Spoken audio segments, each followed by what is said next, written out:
हमारे सत्संग में आनंद और खुशी का लहर लहराया है और इस गुजरात के पावन धरती के ऊपर भी मैं इसको भी नमन करता हूं, क्योंकि गुजरात की धरती एक धर्म की धरती है, संतों की धरती है।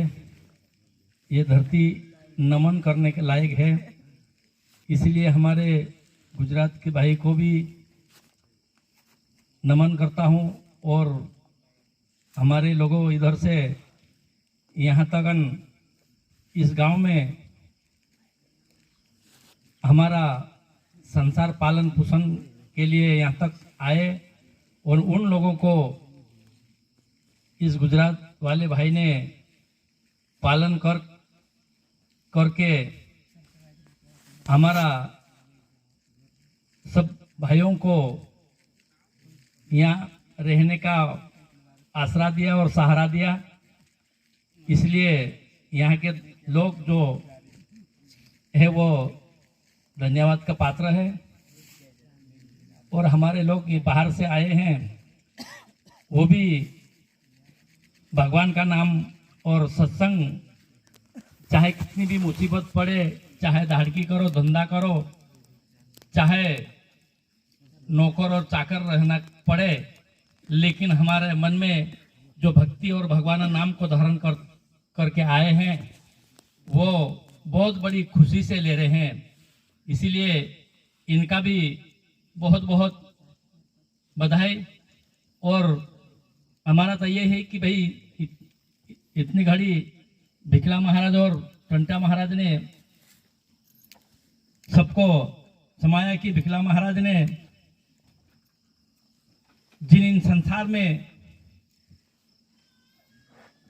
काम क्रोध नाम का जहर घुला था, लेकिन इन जहर को कैसे निकाला जाए और इस संसार में हमारा जीवन को कैसा पावन किया जाए और हमारा जीवन को कैसा सफल बनाया जाए, यह हमारे लिए गुरु बंसिंह बाबा ने चिंता करके हमारे लोगों तक भक्ति और भगवान नाम पहुंचाया है।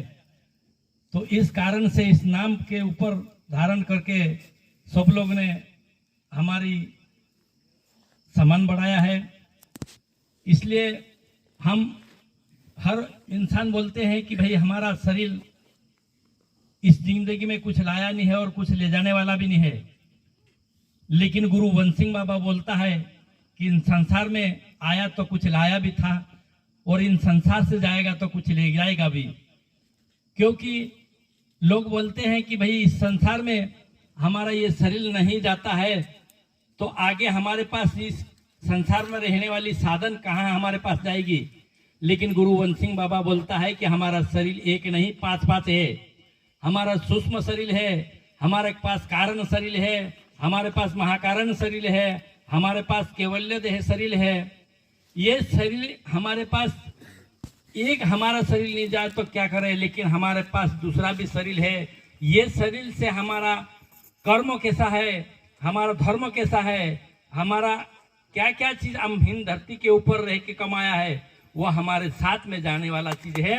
इस कारण से हम ये चीजें यहाँ रहने वाली ऐसी नहीं है, हमारे पास और भी साधन भगवान ने दिया है और भगवान ने हमारों को सुनने का भी दिया है, देखने का भी दिया है, चलने का भी दिया है, बोलने का भी दिया है। और इन संसार में इस धरती के ऊपर हम आए नहीं, इससे पहले हमारे लिए व्यवस्था कर रखी है इस संसार में जीने का और बड़ा होने का।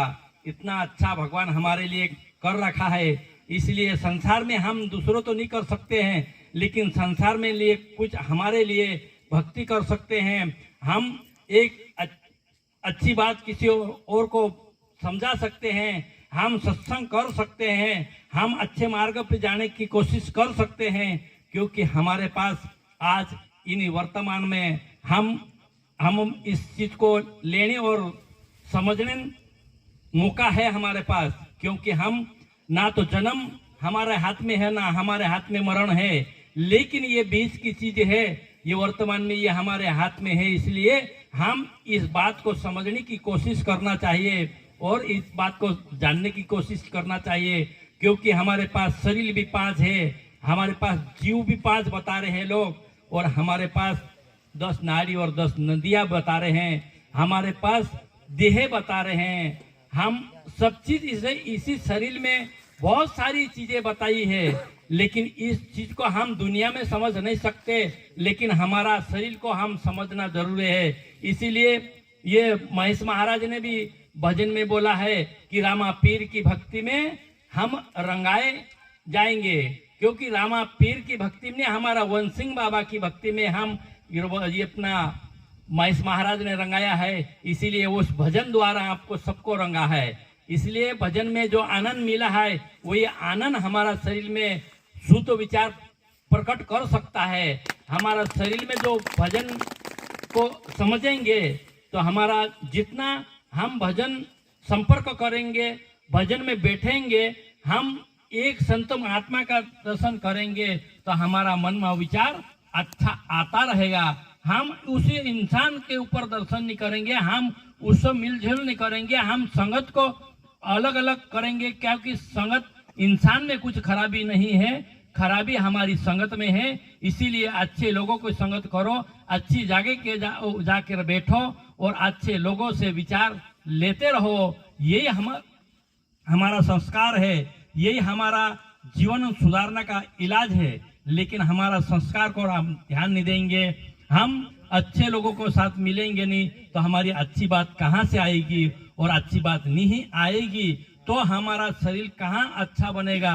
इस कारण से महेश महाराज ने हम अपन को सबको इस भजन में रंगने की बात बताई है। इसीलिए हम इस भजन में गुरु वन सिंह बाबा के भजन में महेश महाराज रंगाया है, गुरु वन सिंह बाबा के भजन में कालू महाराज रंगाया है, गुरु वन सिंह बाबा के भजन में टंटा महाराज और भिकला महाराज, बाकी सभी जितना है उतना ये गुरु वन सिंह बाबा का रंग में रंगाया हुआ है। और इसी रंग लाने वाला श्री वन सिंह बाबा है, और वही वन सिंह बाबा का रंग हमें सबको लगा है। इसी कारण से हम यहाँ पे आके बैठे हैं। और ऊपर से महेश महाराज ने बताया है, जैसे टंटा महाराज आप बता के गए हैं कि गुरु चरण में जाना पड़ेगा, गुरु चरण में रहना पड़ेगा। क्यों बताया है? क्योंकि गुरु जब तक गुरु का सहारा नहीं मिलेंगे तब तक हमारा जीवन आगे नहीं बढ़ सकता। गुरु हमें मार्गदर्शन नहीं करेंगे तो हम आगे जाने की बात अटक सकता, आगे नहीं पहुंच सकते हैं। इसीलिए हमको हम आया राम तेरा नाम का मुझको आधार है, अंधेन की जैसी लकड़ी तन का सहारा है। हमें गुरु नाम का सहारा चाहिए, हम गुरु हमारो मार्गदर्शन चाहिए। जब तक न हमारा गुरु मार्ग नहीं देंगे, मार्ग नहीं बताएंगे तो हम आगे कैसे बढ़ सकेंगे। इसीलिए सब चीज छोड़ो लेकिन गुरु को कभी मत छोड़ो। सब चीज मत करो लेकिन गुरु को जरूर करो, क्योंकि गुरु दशा और दिशा गुरु ही अपना बदलेंगे। जब तक गुरु मिल गया तो हमारी दशा भी बदल जाएगी, हमारी दिशा भी बदल जाएंगे और हमारा विचार भी बदल जाएंगे, हम भी बदल जाएंगे, हम भी संतन संगत में चल देंगे। इसलिए महेश महाराज ने कहा कि भाई गुरु चरण की महिमा भारी है, कई तर गई और नारी, उनका कर्म का फल मिला है भारी, सत्य कर्म को माना पड़ेगा। क्योंकि उनका कर्म का जो फल है वो बहुत भारी है, वो सत्य काम करने के ऊपर से ले जाता है, वो सत्य काम अपने से करवाता है गुरु। इसीलिए कहा कि गुरु इसे भी ये भी बताया है कि कौन तत्वों का तारा बजाया और कौन तत्वों का करताल सुनाया। वो जो तेज तत्व है हमारा शरीर में उसी का रंगला दिखाया। और शिव भक्तों को समझना पड़ेगा, क्योंकि शिव भक्ति जब तक हम समझेंगे नहीं तब तक नहीं मानेंगे। क्योंकि गुरु ने यही बताया है कि जल तत्वों से हम प्याला पीते हैं, वायु तत्वों से हम चलते हैं, और शिव भक्तों को हम समझना पड़ेगा। इसीलिए महेश महाराज ने हमको बताया है कि तत्व ज्ञान से हम चलते हैं, तत्व ज्ञान से बोलते हैं, और हमारा शरीर में भी हम तत्व ही को धारण कर रखा है। बिना तत्व से हम कुछ काम नहीं कर सकते हैं। इसीलिए संसार में बाकी कुछ नहीं जाने तो शरीर में तत्व जान सकते हैं, क्योंकि ये विचार हमारा शरीर में बताया है। इसलिए क्योंकि बताया है कि भाई गुरु ने जो सप्त सागर से हुआ अपारा सुन ले न्यान हमारा 10 खंड के हुआ अपारा गुरु वन सिंह बाबा हमारा, क्योंकि इसी 10 खंड से अपारा है और 10 खंड वाली बात हमें हमारा शरीर में बताया है। इस कारण से एक समय में एक संत ने उधर जा रहे थे एक नदी के किनारे, और नदी के किनारे जा रहे थे न वापस आ रहे थे, जा रहे थे न वापस आ रहे थे, और बीच में एक अच्छा आदमी लखपति का एक बंगला था, और उस बंगले में जो कौन वहां पे पहरेदार रहते हैं वो पहरेदार खड़ा था, और वो देख रहा था कि भाई ये साधु उधर जा रहा ना उधर वापस आ रहा, ये कर क्या रहा है। तो उन्होंने कहा, उनसे एक दिन रोका उन्होंने कि भाई तुम उधर जा रहे थे ना वापस आ रहे थे, कर क्या रहा था। तो उन्होंने कहा कि मैं तो जो कर रहा था, बाकी तू यहाँ क्या कर रहा है और तेरा क्या नाम है।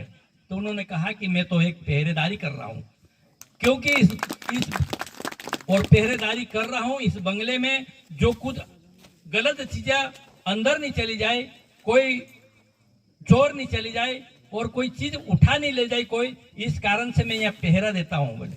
लेकिन आप कौन हो। तो सामने वाला साधु महात्मा ने भी कहा कि मैं भी एक पहरेदारी हूं, इतने दिन तक मैं पहरेदारी कर रहा हूं या नहीं कर रहा हूं ये तो मेरे को नहीं पता था, लेकिन तुम पहरेदार हो तो मैं भी पहरेदार ही हूं। तो उन्होंने कहा कि भाई मैं तो पहरेदार कर रहा हूं तो मेरे को 1500 रुपये मिलता है, लेकिन तेरे को क्या मिलता है। तो उन्होंने कहा कि मैं जो तुमको 1500 मिलता है, लेकिन मेरे को जो मिलता है वो किसी दुनिया को नहीं मिलता है, इतना चीज मेरे को मिलता है। लेकिन करते क्या हो, काय की पहरेदारी करता हूं, मैं तो इस बंगले की करता हूं, लेकिन तू तो एक बंगले का करता हूं, मैं तो इन शरीर की पहरेदारी करता हूं, क्योंकि इन शरीर में कम से कम कभी चोर नहीं घुसता है। क्या कि बिना शीश का चोर घुसता है, हाथ ना पांव, और तीनों लोगों में चोरी करता है, किसी को खबर भी नहीं चलती है, क्योंकि ये बिना शीश का हमारे शरीर में जो चोर घुसता है वो सबको लौट लेता है, लेकिन हमको खबर भी नहीं चलती है।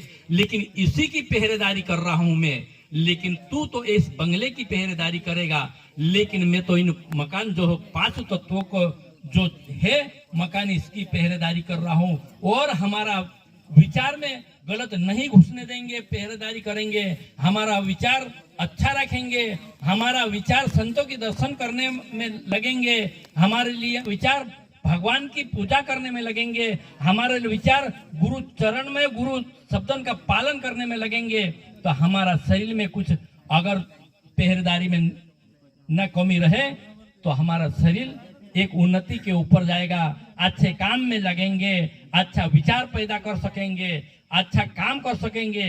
लेकिन हमारे शरीर के ऊपर हम ध्यान नहीं देंगे, हमारी दूसरी चीज के ऊपर पहरेदारी करेंगी, लेकिन शरीर के ऊपर ध्यान नहीं देंगे, तो ये शरीर हमारा क्या होगा आगे चल के, ये तो अपने कभी किसी ने सोचा भी नहीं है। लेकिन गुरु वंशिंग बाबा इस शरीर के बारे में सोचा है, और वही शरीर की बातें हमको सबको सुनाया है गुरु वंशिंग बाबा ने। इस कारण से हम इस बात को समझते हैं कि भाई हमारा शरीर कितना अनमोल है और कितना अच्छा है और कितना भारी है, क्योंकि जो इस शरीर में जो खजाना है वो खजाना इसके अलावा दूसरी कोई दुनिया में चले जाओ, लेकिन इसके बराबर कहीं चीज मिलने वाला नहीं है। लेकिन इसमें देखना पड़ेगा, क्योंकि संतों ने इसको बताया है और कहा भी है कि भाई आकाश में आग लगी घर घर फिर अंगार, अगर संतों अगर नहीं रहते तो ये संसार जल मरती। इसीलिए भगवान इस धरती के ऊपर हमारे लिए नहीं आ सकते, लेकिन इस धरती के ऊपर गुरु नाम की चीज को गुरु बना के इस धरती के ऊपर हमारा जीवन उद्धार करने के लिए भेजा है। इस कारण से जो मौका है हमको कि भाई इस समय में जो गुरु मिल गया है बहुत बढ़िया बात है, और भाग्यशाली है कि हम गुरु वंशिंग बाबा जैसा चेला है, क्योंकि गुरु वंशिंग बाबा कोई शास्त्र ज्ञान नहीं है, ना कोई रामायण महाभारत का नहीं। गुरु वंशिंग बाबा आत्मा ज्ञान को हमारे शरीर में बताया है, और आत्मा ज्ञान से सारी शास्त्र बनती है। शिव पुराण शिव भगवान की बातें करती है, रामायण राम भगवान की बातें करती है, और महाभारत कृष्ण भगवान की बातें करती है। लेकिन गुरु वंशिंग बाबा हमारा 5 तत्व के शरीर के बारे में बातें करता है, और 5 तत्व या आकाश वायु तेज जल पृथ्वी थे वो बाहर नहीं हमारे शरीर के अंदर उतार के बताया है, क्योंकि बिना तत्व से हमारा शरीर चल नहीं सकता, बिना तत्व से हमारा शरीर बोल नहीं सकता, बिना सत्तत्व से हमारे शरीर में कुछ जान नहीं सकते हैं। ऐसी ऐसी चीजें हमें गुरु वंश सिंह बाबा बताया है, और वही गुरु वंश सिंह बाबा का हम शिष्य हैं, और गुरु वंश सिंह बाबा की बातें यहाँ सब पे आप सब लोग कर रहे हैं। इस कारण से हम भाग्यशाली थे कि गुरु वंश सिंह बाबा की भक्ति करने का हमको मौका मिला। और बाकी सब इस गांव में यहाँ पे हम दीनू महाराज को यहाँ पे हमारा गुरु वंश सिंह बाबा के आदेश से पिन पाटला इनको दिया है, और दीनी महाराज को भी एक गुरु का आदेश मिला है। और दीना महाराज आज से नहीं, हम बहुत साल से यहाँ पे एक बार नहीं दो तीन बार आ चुके हैं, और इनका भाव, उनका विचार, इनका रहन सहन, इनका बोलचाल देख के इन्हें गुरु पद का आदेश मिला है। इसीलिए गुरु जो आदेश है वो आदेश के अनुसार ये गुरु नाम दान और कोई किसी को दे सकेंगे, और गुरु मार्ग दूसरे को भी बता सकेंगे, और अच्छा मार्ग सबको देंगे, और अच्छे मार्ग चलने के लिए सिखाएंगे। इसी कारण से हम इस बारे में यहाँ पे तक आया है, और वही काम हम जो कर रहे हैं, और जो जितना यहाँ पे आए हुए हैं वो भाई सबको जय शिवानाम। क्योंकि मेरे शब्दों में कोई बोलना का अगर गलती हो जाती है तो माफ करना, क्योंकि मैं इतना बड़ा संत नहीं हूँ, ना तो मैं इतना बड़ा महाराज हूँ। मैं तो बनने की कोशिश कर रहा हूँ। मैं कोई सिखाने के लिए नहीं यहाँ पे आया हूँ, मैं तो तुम्हारे से भी सीखने के लिए आया हूँ, और तुम्हारी दर्शन करने का मौका मिला। इसलिए मेरे अपने आप को मैं भाग्यशाली समझता हूँ, और ये गुजरातन धरती को भी मैं जय शिवानाम करता हूँ। गुजरात की जो देवी देवता और संत महात्मा की धरती है उनको भी नमन करता हूँ। और मैं शब्दों में भूल हो गए तो माफ करना। जय शिवानाम।